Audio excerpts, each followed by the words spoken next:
good. It feels very good, in fact. I was sort of dreaming about this about a year ago, and I never quite was sure whether or not it would actually happen. So yeah, it's a good feeling.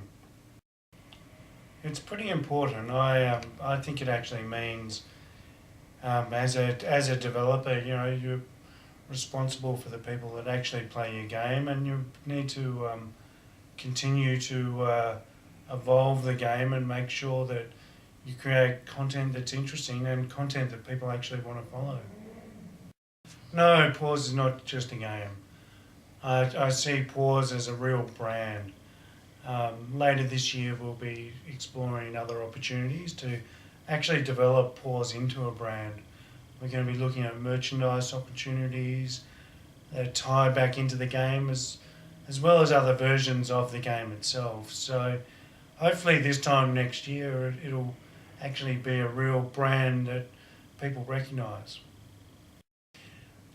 It's pretty simple, really. I mean, you can do whatever you want, and the main bit of advice I'd give is all the answers are out there, because everyone who's had any success in developing apps or developing games has actually written books about them. So there's all the books and all the answers are out there. So if you're prepared to do the research, you can find all the answers. It was pretty funny, actually. The idea of Pawz came one morning when we were when my girlfriend and I were walking our dog, and we saw a park ranger telling off another dog owner for not having their dog on a lead. And that's when the idea sort of evolved from there, and we actually worked out that there were no dog characters out there, or even games out there that had dog characters. So we saw it as a real opportunity to create a brand around a dog, which is everyone's favourite animal.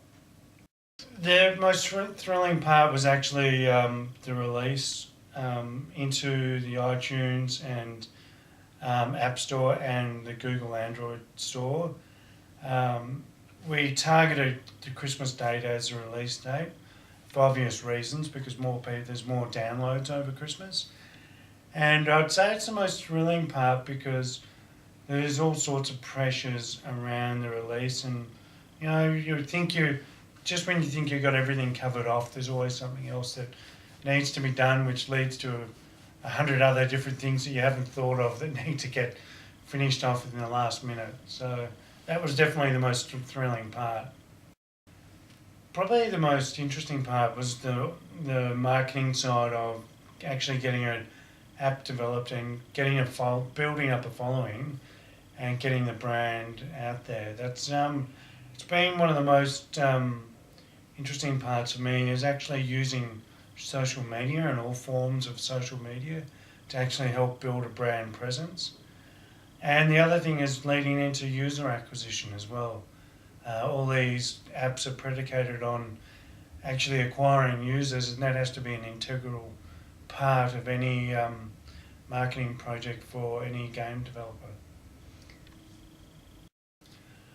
I would say as a rule, including user acquisition, you would want to be targeting a minimum of no less than 30% on your marketing of the overall project cost.